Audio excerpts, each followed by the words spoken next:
So this course is called Exploring Calling. The idea of a missionary call is very widespread, but to what extent is that about having an experience? What place do the prophetic gifts take in calling? What role does having the Bible explained and getting inside us take? And what about other people around us? Do sending church leaders have to share our sense of call? Do they need to hear from God? Is calling a purely individual experience or a family experience or a wider church community experience? Does calling have to be to a specific place or to a specific ministry or to some vocation or to partner with a certain leader or a certain group of people?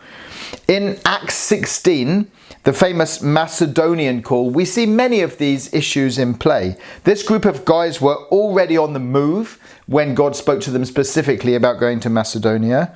The vision came to Paul, but they interpreted it together as a community. They shared the idea together.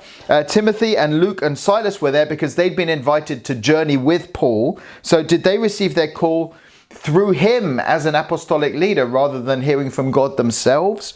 And then when the Macedonians say, come over and help us, they interpret that as we should go preach the gospel to them. But what they actually do is move into the city and plant a church. So the matrix that they already have of mission as preaching the gospel and as church planting helps to shape their interpretation of what to do with that call. So all of that to say, in this course, we'll be exploring the issue of calling from several different perspectives. And we ask you to be open to the Holy Spirit as you engage with this content. The big thing here is God speaking to you, God calling you, however he will do that, to whatever he's calling you to do. God bless you as you study these lessons.